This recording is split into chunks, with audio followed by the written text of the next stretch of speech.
Here in our show, we like to have fun. This is the main point. It's why I love doing what I do here for you and your enjoyment.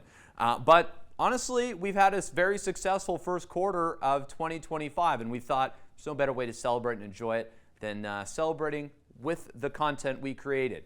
And so we're going to do a bit of that this week here for you and let you enjoy some of your favorites by viewer engagement, by viewer support. This is how we pick the shows this week for you to enjoy. All that and more coming up on CKPG Today. Give me a second to get ready, gotta. I need a moment, get steady, gotta. Wait up. I need a minute to jump on it, gotta. Hold up. I'm feeling good, it's kinda messy,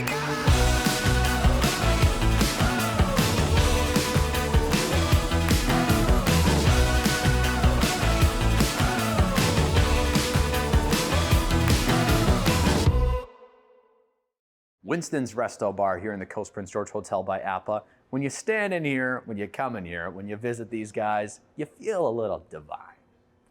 Gotta be honest. I mean, today we're gonna feel a little Canadian though. Why, you ask? Because there's a guy in Calgary way back when who invented a pretty cool drink. You know what I'm getting after? The Caesar. And anytime I hear Caesar, I just run. It's time to get to the action here at the bar now. Good old-fashioned Canadian Caesar with the cash. Thanks so much for making the time to talk today. You're welcome. Yes, this is where you make your bread and butter, which is apparently the Caesar? Caesar. Yeah. Winston's Loaded Caesar. Winston's Loaded Caesar. Yes. That sounds really good. Caesar, pretty cool because it's Canadian, right? Yeah. Tell me a little bit about the history. So first it was created in 1969 in Calgary. Okay. In Hotel Calgary Inn, which is now Westin now. And then there was a bartender, and it was a new opening restaurant, Italian restaurant. So he got an inspiration from that restaurant. And the inspiration comes from his favorite pasta dish, that is spaghetti. Okay, so spaghetti a la Wagner. And that's it again. And it was all born from that. Yeah, born from that. I like it. Yeah, I remember my first time tasting a Caesar, and I was like, I don't know if that's for me. And then it's an acquainted taste. It gets better, I feel like, with every one that you have. Yes. All right, well, let's get to making it here, Cash. Started off the Winston's Loaded Caesar. Loaded Caesar. Got the cup there. What do we start with? So start with the seasoning. This is not the regular celery seasoning, but this is like some seasoning goes well with the seafood. Oh, okay. I like it. A Just signature touch on the Winston's Loaded Caesar. Because And everyone does their Caesar a little bit different, so I'm excited to yes, see this one true. today. A little bit of lime juice, All right. some Tabasco. Every great drink needs a little Tabasco. True. And then Yeah. you go with some. You never want to put Worcestershire Tabasco in sauce. by itself. Yeah, some Worcestershire sauce. Worcestershire? So you want to say that 5 times fast? No, Worcestershire. So I go with the WC sauce. WC. Just like that. It's kind of crazy that it's clam juice, it's not tomato Yeah. juice. True. So now 1 ounce of vodka. All right, classic mix. You got the ratio dialed. Yes, we use the 6 ounce of clam juice. It's according to the glass which we are using 16 ounce. Okay. Right? So Math. you have to give a little bit of stir. And now the best part. The best part. Okay, Best this part. is his surprise. I've been holding this for you. Okay. Okay. So loaded Caesar Yes. goes with the garlic prawns. Oh. Yeah. Olives. Not just any old Celery Caesar. sticks. And some pickle. And some pickles. Look at that. And that's the Winston's Loaded Caesar. That's awesome. On the menu all the time, every All day. the time.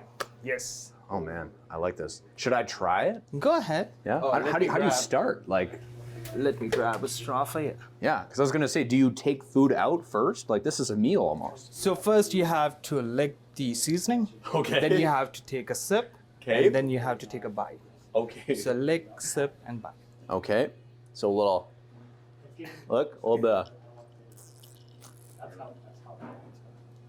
Sip, and then what should I bite? So you'll go with the protein, Okay. then you can go with the veggie, and you can go with the olives. Okay, we'll go for the shrimp. These are the showstoppers here. All right. Be careful. I don't want to do it over the ice. How's that? Oh, that is a loaded Caesar. Well done, thank you. This is delicious. Thank you so much. You're gonna come try this yourself. All right, I've taken my Caesar here to the dining room at Winston's, and hey, look who I found, Teresa. Hi. How's it going? Good. How are you? Hey, very good. Careful. It's very good. Don't blame you. You have a meal there. This is a tough day job I got. I see that. Yes. Enjoy it while it lasts. What a tough job. So great to see you again. Yeah, thanks for having us here. Tell me a little bit about you guys, because there is a lot coming up here at the coast. Yeah, so spring just around the corner, or spring is here, so lots of events coming up. Mother's Day. Oh my I've been God, told my mother says never forget this day, please. Never forget, you will be in trouble. You'll never have a Caesar ever again. No, I won't be allowed. No. So Mother's Day at the coast, for sure, brunch and special dinner at Winston's, and also Shogun. I like so it. lots coming up. Perfect. Well, it's never too early to get the start on Mother's Day Never. flower shopping. So where'd you get those? I want to know. I'm not going to tell you because you need to find yourself the best flower shop for your mom, or like I said, you'll just have celery for the rest of your life. Thanks But again, I think you'll find them. Come and check out what they have to offer here at the coast. Thank you. Not only do See they you. have great Caesars, they got good jokes too. Thank you. Thank you. Refresh at the Coast, your go-to hotel for over 60 years. Coast Hotel Prince George by APA, refreshingly local for your stay and play.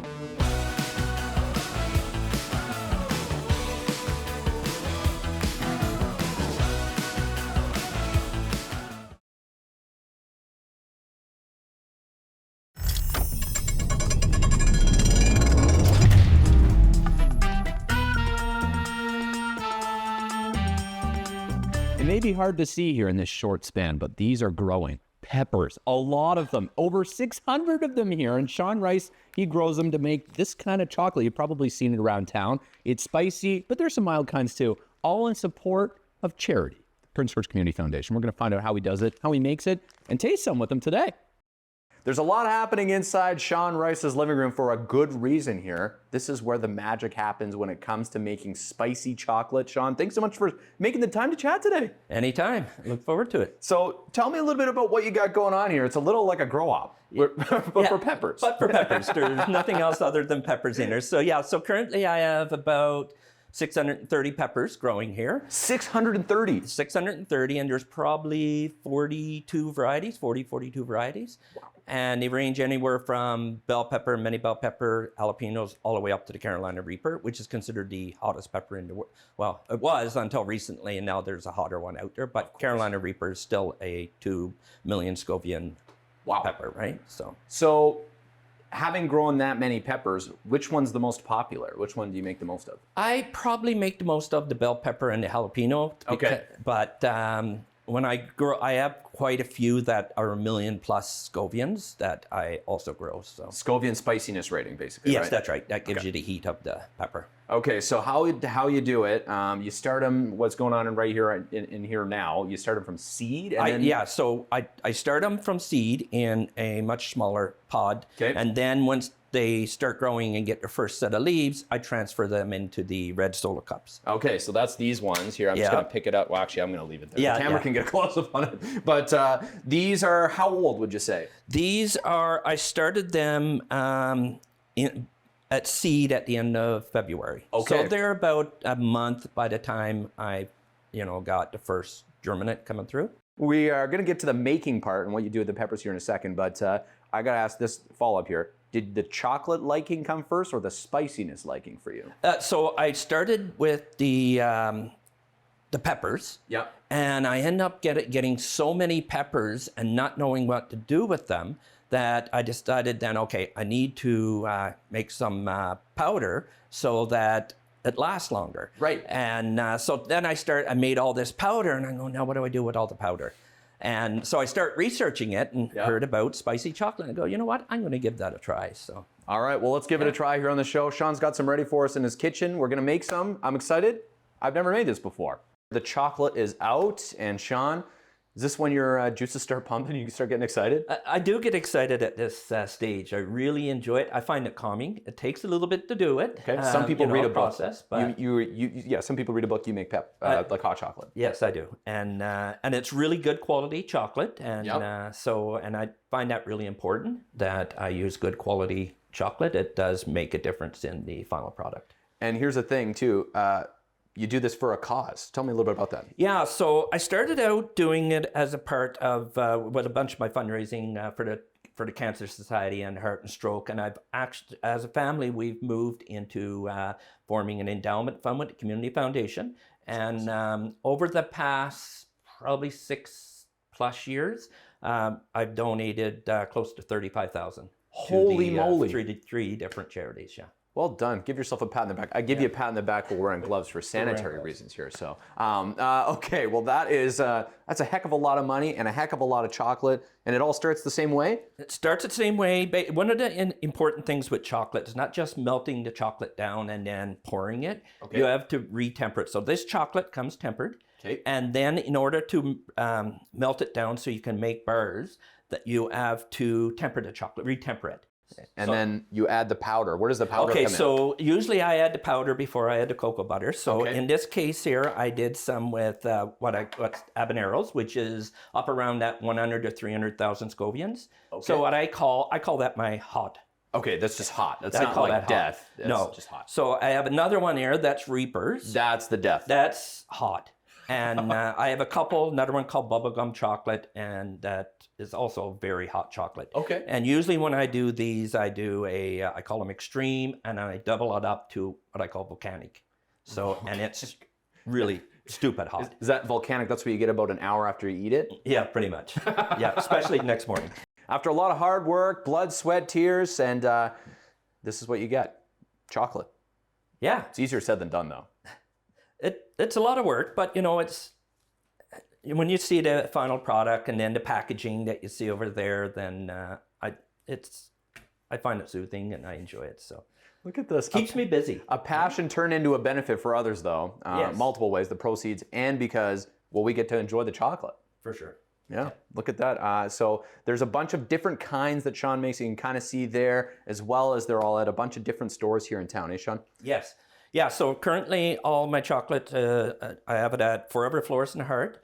I have it at the Great White, Northern Lights, Studio 2880, Grill King, Open Door Cafe on Heart Highway, as well as the Daily Dose Cafe up in College Heights. Perfect. So that's where it's currently can be picked up. I like it. And if you missed any of that, we'll include it on the website in ckpgtoday.ca too. Yeah. Well, you said you wanted to torture me a little bit today with some hot. Yeah. So what do you want to try? A chocolate bar or some bark? So the bark has like Rice Krispies and maybe a little piece of both here. I like variety. What do you think? Sure. Okay. So let's start with you're that bit of a snap. That's a good sign. Tempering process, and I'll have one with you. Okay.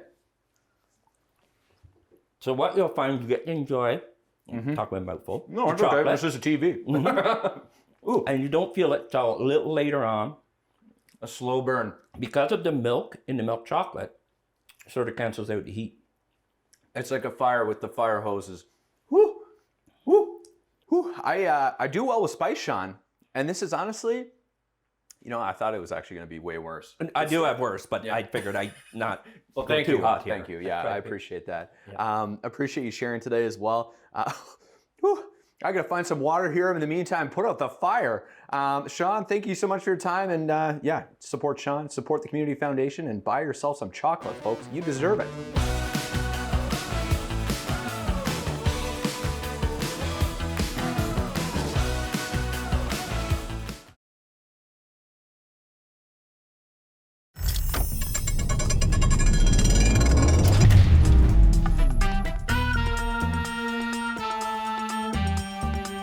Guess where we are today? I bet it's actually a hard guess because all the lakes are full of snow and ice right now, but we're going to go ice fishing at Nest Lake today because what better way to spend a northern BC winter day than on the ice with some friends and hopefully a few fish as well. We'll see what's to come here. And let's go see what we can find on the ice here as well. There's a lot of tents and a lot of good people.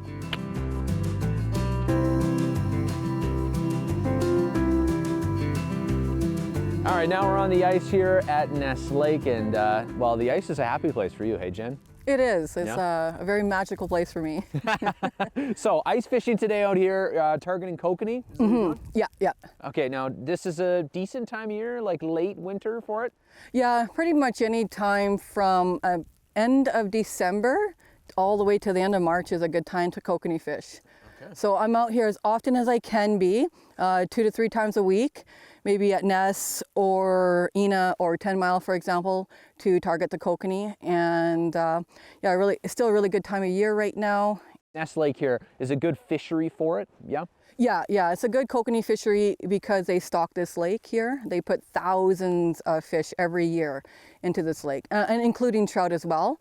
So sometimes when you're fishing for kokanee, the trout will school with them, and sometimes you pull a trout or two out at the same time. Yeah. Okay, I like this. Well, you know, we're bearing the elements here today with Mother Nature, so hopefully she'll reward us maybe with some prizes? Yeah, I'm hoping so. I already have a few on the ice, so that's awesome. And it's a really good, ice fishing in general is really a great winter sport when you have, 4 to 6 months of winter in northern BC. So everybody should have like a winter hobby to pass the time. And this is one of my hobbies, is ice fishing. I like it. Okay, well, you lead the way and drilling the hole and all the rest, and we'll follow along, and I'll ask you questions about your super stage sneakers here. All right, sounds good. Oh yeah, that does cut like butter. Something satisfying about that.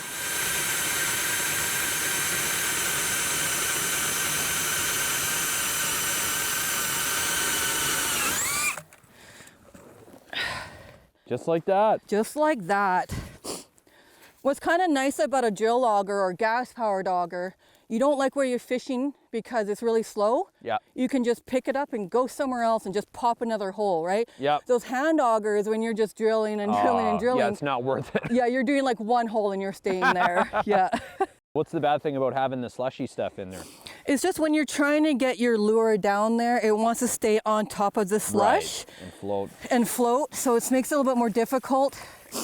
And sometimes your line moves against the slush and you might think you have something, and you really don't, right? So basically it's easier to get your flasher and your lure down there at the end of the day. So hand that one to you. All right.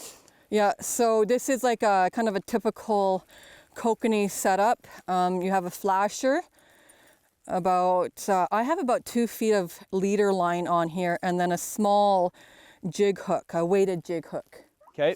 I like to use white, or white and pink, bright orange, bright pink. Those are my favorite colors to use. So I will always try these colors first before I try any other color. And the flasher is important because the kokanee school. Okay, and the so flasher looks like feeding kokanee. Oh. Yeah. A little trickery with them.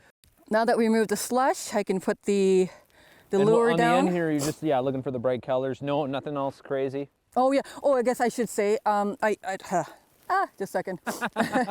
You have a mealworm. I put a mealworm on yours, and then on mine is just a little piece of fake pink maggot. Okay. So you want to do a controlled release down there, so you're not just kind of like putting all your gear, like dumping it in there. So so you'll put that back. Flip this back. Yeah, and then hold your line. Yeah, and then. And are we going right till it hits the bottom here? No. No. So put your flasher in the water. Yeah. And then they were about 10 to 12 feet underneath the ice when I caught them earlier. Okay, so not that far at all. No, so you kind of got to imagine what is 10 to 12 feet from your flasher. All right. And now, is it just luck, or is there tricks to make this, the fish come to us? Yeah, so kokanee, they like movement. Okay. Right? So you have to have that flashing, that flasher to be moving, and you want that bait to kind of be dancing underneath the ice. So it's like constant moving. If you're just sitting here, you won't get a kokanee.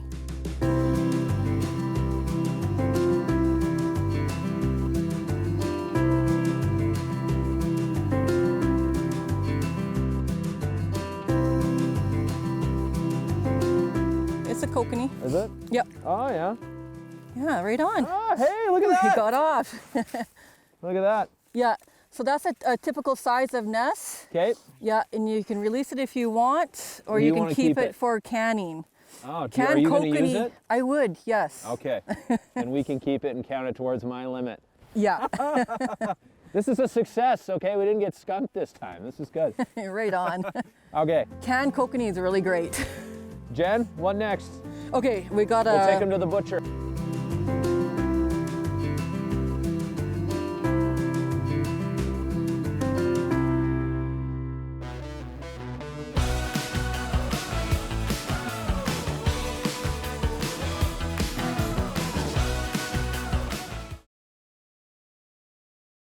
Yeah, what a pleasure it was the first 4 months of this year. Just a real treat, experiencing so many different things, getting to go so many cool places, and yeah, just like you, I'm sure. I can't wait for the leaves to come out and get some more hot weather here in Prince George, but we're going to do that together too.